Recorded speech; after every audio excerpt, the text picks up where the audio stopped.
A fight on the side of a street in Commerce City. Lady in the front driver's seat opened the door, yelling, "Help, he's trying to kidnap me." A Good Samaritan helps a woman who said someone was trying to kidnap her and light her on fire. Colorado could bring back wolves from Oregon any day now, but a new lawsuit is trying to stop that from happening. It's a final effort from ranchers worried about wolves. A man snuck on a plane in Denmark and made it into the U.S. without a passport.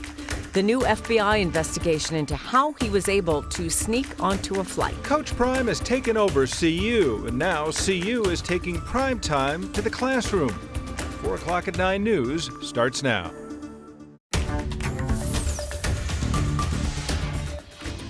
Brr.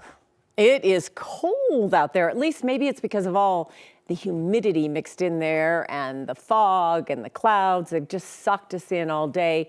And that's ahead of our next storm. Meteorologist Chris Bianchi is tracking snow showers for tomorrow. We're going to get a look at his forecast in just minutes. 4 of the 6 officers recently charged with not stepping in to stop the shooting of Christian Glass last year appeared in court for the first time this morning. All of them face misdemeanor charges of failure to intervene. If convicted, they could have their certifications to be police officers stripped. Glass called 911 for help in June of 2022 in the middle of a mental health crisis. His call drew 7 police officers to the scene before the shooting.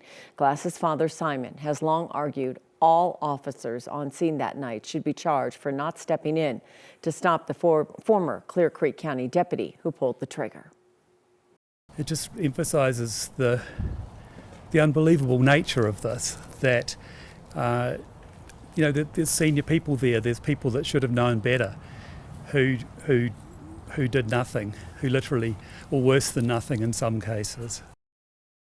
A former deputy who ordered officers on scene to break into Glass's car pleaded guilty last month. The former deputy who pulled the trigger, Andrew Buin, pleaded not guilty to second-degree murder and is awaiting trial and is due in court again later this month.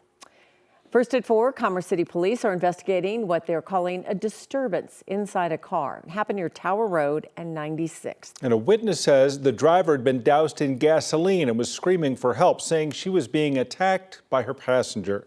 9 News reporter Brianna Clark spoke with the man who intervened. I didn't understand that she had gas on her at the time, but I did understand that he was trying to light her on fire. The morning started off pretty normal for Ashton Miller. Until it wasn't. We were standing basically right where that front end loader is right now. Ashton is an independent mobile mechanic. He was called out to this construction site in Commerce City to work on some equipment. The silver Lexus pulled in. The lady in the front driver's seat opened the door, yelling, "Help, he's trying to kidnap me, help me." Ashton noticed a man in the passenger seat. He was trying to grab her and pull her back in. When that failed, he says the man got out of the car and went after the woman. He had a hold of her jacket and with hold on to the end of the jacket with his fingers or hand, and then he had that lighter in his left hand and was attempting to strike it. She was yelling, "Don't let him near me. I've got gas all over me." He poured gas on me. Ashton intervened. When I got between him and her, he had that cordless razor. I didn't know what it was. All I saw was a shiny edge. Fearing now for his own life, Ashton took out his gun, which he carries for security. Once he realized that I had a firearm, he kind of started listening a lot more and, kind of calmed down the situation. He laid down on the ground. And I had the site foreman grab handcuffs out of my truck so we could handcuff him. Ashton used to be a security guard. He now keeps these in a medical bag. For safety purposes, I had her go ahead and lay on the ground too because I didn't really know what was going on. But waited till the cops to show up. Right here, there's the dark spots. That's where she was laying on the ground, and that dark spots are from the gasoline. Ashton wonders what could have happened if he didn't act quickly. I think he would have probably hurt her. I really do. I think that was his intent. Ashton has his concealed carry permit. He knew if he drew his weapon, there was a possibility that he could go to jail. Ashton tells me he was willing to risk it to keep that woman alive. She was taken to the hospital. The man is now in custody. Yeah, you don't always hear these stories with someone so prepared as Ashton was to intervene and make a difference. Oh, yes. He says his training and instincts just kicked in, and all he wanted to do was help. All right, Brianna, thanks. We turn now to two organizations that filed suit today to delay and stop Colorado's gray wolf reintroduction. The Colorado Cattlemen's Association and the Gunnison County Stock Growers Association now suing the federal and state governments. In the coming days, CPW plans to send about a dozen staffers to Oregon. There, they want to capture 10 wolves, fly them to Colorado, and then release them west of the Continental Divide. Now, this lawsuit argues that the state and federal governments violated the law by not performing an adequate environmental impact study. CPW intends to release gray wolves before the end of the month. The lawsuit's asking a federal judge to halt those efforts until the case can be resolved. We're not doing this frivolously. We're doing this out of concern for our business, for our livelihoods, for our families, for our animals. 9 News has reached out to CPW today, but a spokesperson at this point just saying that they have no comment. More snow is coming our way this week. Today we're seeing all those clouds, the fog, and the cold before the storm arrives. Chris, it was really hard to wake up this morning. It's dark outside. Yeah, definitely one of those mornings you just want to stay under the blankets, and tomorrow's going to be another one of those.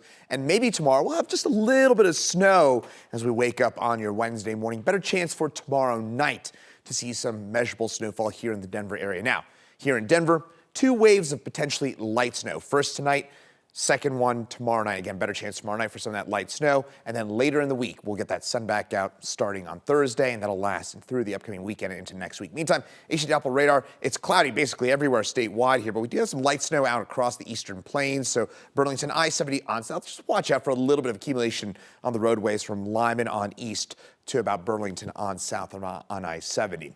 But this is where we're going to be talking about the real deal snowfall. Winter storm warnings in red, winter weather advisories in blue, and that's where we've got the potential for as much as a foot, if not a foot and a half of snow here for southern Colorado. Good news is this is the part of the state that really does need the snowfall a bit more than the central and northern mountains, but it does come, of course, at the expense of some travel issues for us starting tomorrow and through your Thursday. So that snow, again, there's that first wave of possible light snow for tonight. Tomorrow night, better chance of seeing some of that light snow here into the metro area, and it's certainly going to be snowing heavily for us across southern Colorado. I'll have more details on some of those snowfall totals for the metro area and for southern Colorado coming up in my full forecast in a few minutes. When you said tomorrow, that looks like Tom to me. Did you see? It said Tom with a period, though. I know, but just giving you a shout out. Okay, all right. It's Tom Knight coming up. It was Tom. Okay. We turn now to questions about fairness and systemic bias in child welfare services that are now being addressed by the state. Since March, we have been following this story in northeastern Colorado about cases not being handled properly in Washington County. 9 News photojournalist Anna Hewson and reporter Courtney Yoon give us an update on a report regarding dozens of complaints. We operated for so long under the assumption that if we just did as we were told, everything would be fine. Alicia Johansson and Fred Thornton spent years fighting for their son Carter. Trust the system. This is what they're here for. But what happens when the system takes too long? You only have to look at a child that you know, to see how much they change, how much they grow, how much they develop in 3 months, 6 months, 9 months. And then imagine that your child isn't in your care for 3.5 years. Stephanie Villafuerte, Colorado's child protection ombudsman, thinks the state's child welfare system should do better. We are required by law to give families the tools and the resources they need so that they can reunite with their children in a safe way. When we fail to give them those services, or we delay in giving them those services, we delay child-parent reunification, which means that you will have children languishing in foster care for months, if not years. In this letter, the ombudsman alerted the Colorado Department of Human Services back in June, alleging systemic bias. They cited 64 violations in child welfare practices in Washington County, based on complaints received about Carter's parents and 5 other families. There needs to be a sense of urgency around these issues. It took 6 months for the state to respond, agreeing with roughly 70% of the allegations of mistreatment.